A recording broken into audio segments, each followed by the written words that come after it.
guys, and welcome to another Gravey's Brew Review, home brewing for beginners, with me, Gareth Goes Gravey. As I just said, this is another home brewing video, but this one is going to be a home brewing video with a bit of a twist. As you saw from the title at the beginning, as you can see from the title below, I'm going to be making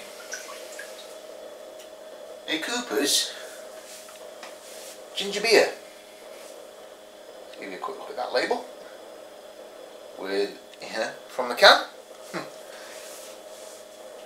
Now the twist, again, as you saw from the title at the beginning and as you can see from the title below, this one is going to be, I hope, a non-alcoholic ginger beer.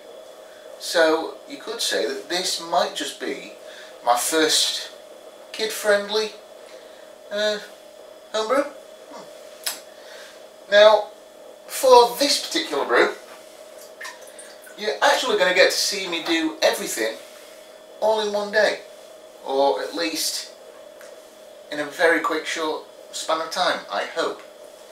Because all I need to do with the non-alcoholic ginger beer is I just need to add 20 litres of cold water, or a couple of litres of hot water and about 17-18 litres of cold water, just with the syrup. No brewing sugar whatsoever in this particular version of a ginger beer. And as I'll explain a little later when it comes to actually doing it on the same day, when it comes to bottling, the fermentation takes place in the bottles as opposed to in the fermenter. Although, as I will explain in a little while, as opposed to one of my regular homebrews, or any regular homebrew, where the fermentation takes place in the fermenter, obviously, over the course of a week, 10 days, 2 weeks. A non-alcoholic ginger beer takes place, or the fermentation of, takes place in the bottles. I'll get onto that more when it comes to bottling, hopefully sometime this evening. So anyway, I'm just going to carry on setting up for this next bit, and I'll be right. Alright guys, we're back, and hopefully with a bit of luck you're able to now see in the fermenter, or into the fermenter. So you know what comes next. Just going to open a tin of malt extract. Now, unlike the usual tins of malt extract, this tin of malt extract is at less than a litre or a kilo, around about 980 grams. Smelling absolutely fantastic. I smell the ginger already.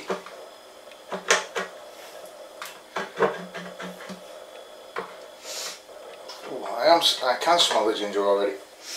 Put that on there.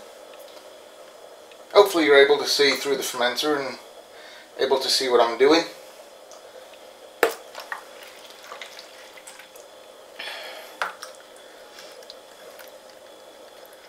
As is usual, even though I don't know if you can see it so well, I do have a bottle, a sanitised Sprite bottle full of hot water, which the recipe calls for. Not hot water, oh, not boiling water at least I should say, just calls for hot water. So as always, I'm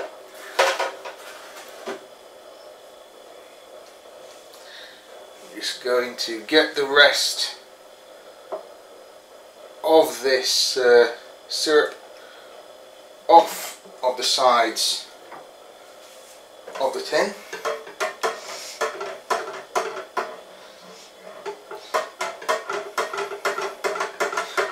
you may be thinking to yourself, you've probably watched my homebrew videos and my review videos, I should say, for a while. And those of you that can remember, you're probably thinking to yourself that I never really gave many positive reviews to ginger beers. Yes, that is usually the case. However, for this one, I was asked by a friend to brew a ginger beer, so I thought I would give this a go. And seeing as you can do both a non-alcoholic and alcoholic ginger beer, there's a nice clean tin. You know, I thought I'd give it a go and see what how it would go this time. Now I'm just adding the 2 litres of warm water into the fermenter as well.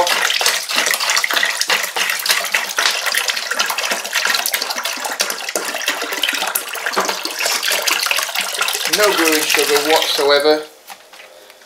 Again, with it being a non-alcoholic ginger beer, it doesn't need it. So I'm just going to give this a quick stir. Just tidy up the little workstation. Fill the fermenter up to the 20 litre mark, and I don't know if it's necessary, but I'm going to do it anyway. I'm going to take a gravity reading before I pitch the yeast.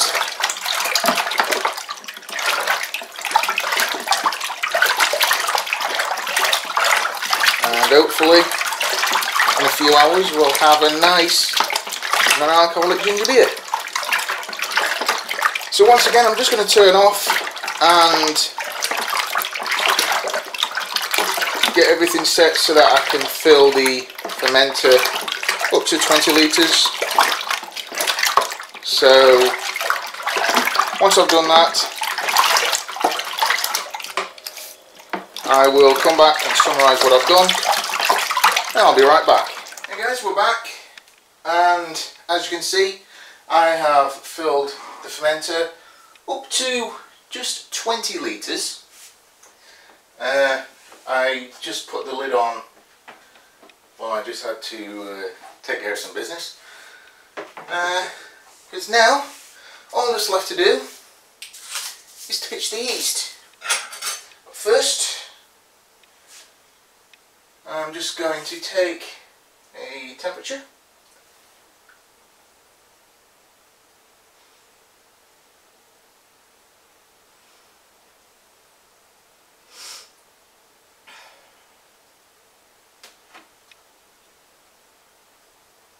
Got it around about 20 degrees Celsius. So that's what I'm going to leave it at. That's what I'm going to brew it at. Hopefully it will work. I don't know how well this will work. I'm just going to give it a go just for laughs. I'm going to do a quick hydrometer test just to kind of see what alcohol content or lack thereof will get out of this.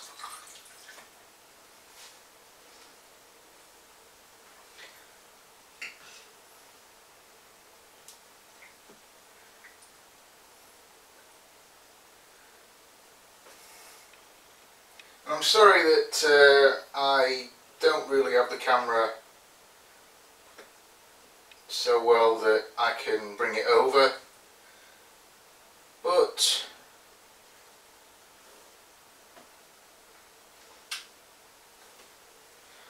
I'm looking at around about 1.003, which again is probably going to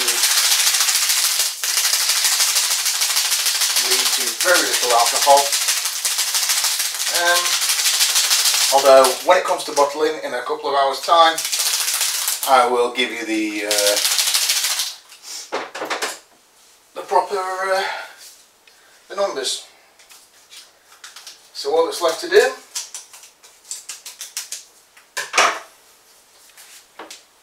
is to sprinkle the yeast on top.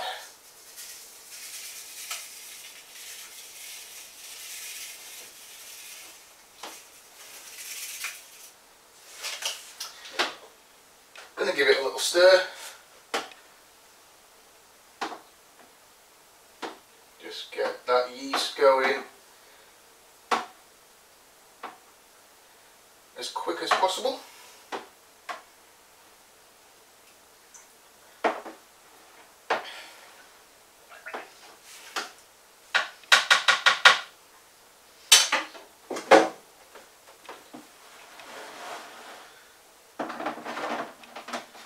Pop on the krausen collar.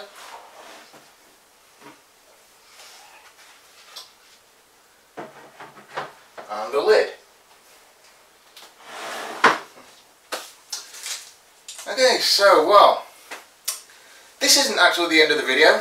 As I've mentioned a couple of times already, this fermentation is only going to take a couple of hours. I will be back with, hopefully, the bottling.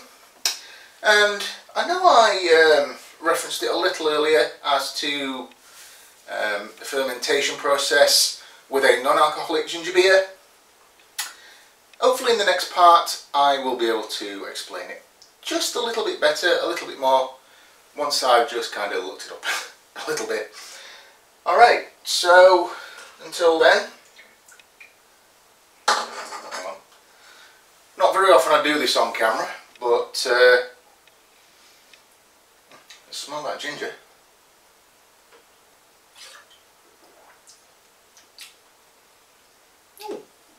Not actually that bad. I've just got that little bite of ginger. Excuse me. It's better than some of the ginger beers I've had before. Although that's probably not going to make a lot of people happy. But anyway, I only wanted to do this segment in a couple of minutes, so I've gone over 5. Anyway, as I said, the fermentation on this is only going to take a couple of hours, so with a bit of luck I will be able to bring you the bottling in a bit. Alright guys, we're back. It's been a couple of hours, so now all that's left to do is to bottle the ginger beer. Now before I do bottle it, and I will just show you, I've got about 21 bottles there. I've got a couple of decent sized jars behind the camera. The instructions on the kit require me to just give the brew a quick stir. So what I'm going to do is I'm just going to quickly just take the lid and the krausen collar off. Don't know why I put the krausen collar on, seeing as I was going to be bottling so soon. Anyway, never mind.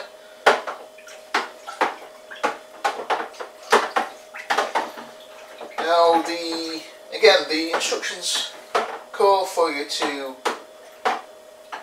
give the brew a stir so that the yeast gets all nice and mixed up. That's that. Just going to take a quick temperature so that I know what to work out the gravity.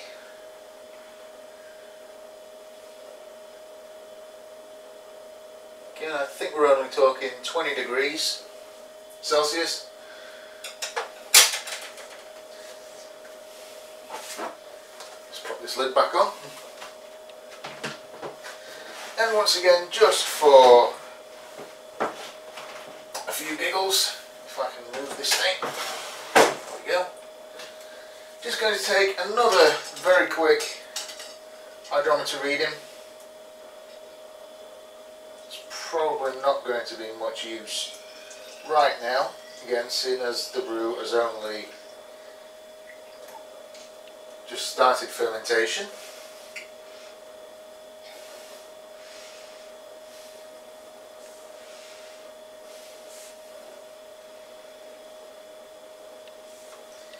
I think we are still, yeah, we're still talking 1.003. So, don't know if this will work. Be pretty funny if it did.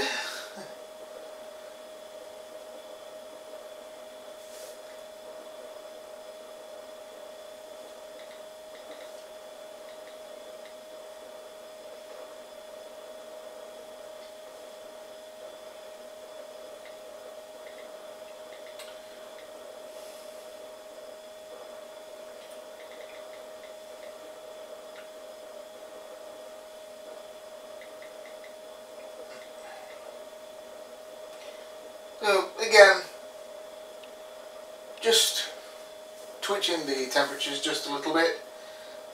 We're looking at around about 0.6%, 0.5, 0.6%. Not that there's anything wrong with that, because that is what we were after with this particular brew. Excuse me a second. Okay, so one thing that I have not actually been able to get round to showing you, and I'm going to do this very quickly because this is going to take a little while. Basically, as I said earlier, the fermentation process in this particular brew takes place in the bottle itself, not in the fermenter. So basically, simply, when it comes to priming, and I'll probably actually do a more detailed video about this a little bit further down the line. Take a carbonation drop, just put it in the bottle, and begin the pour.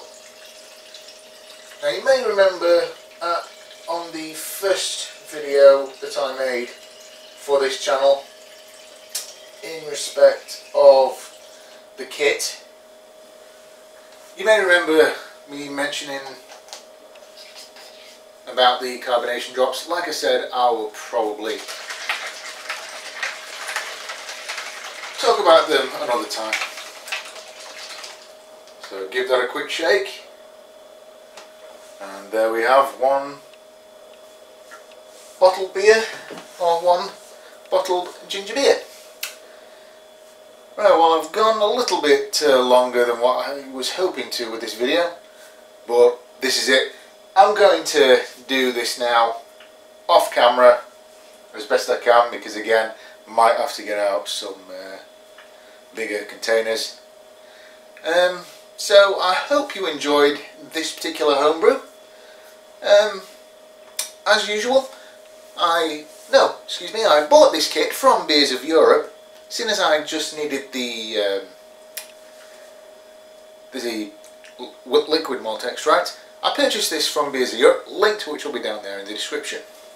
And before I go, guys, just a quick little sneak preview of my next brew. I'm planning on kind of not jumping the gun, but kind of going beyond the usual kit and kilo style brews that I'm doing. Kind of getting on to a further step. But I'm not going to give the game away too much just yet. And guys, well, that's all I've got for you for now. So from Gravey's Brew Review, this has been Gareth Goes Gravy, and I'll see you later.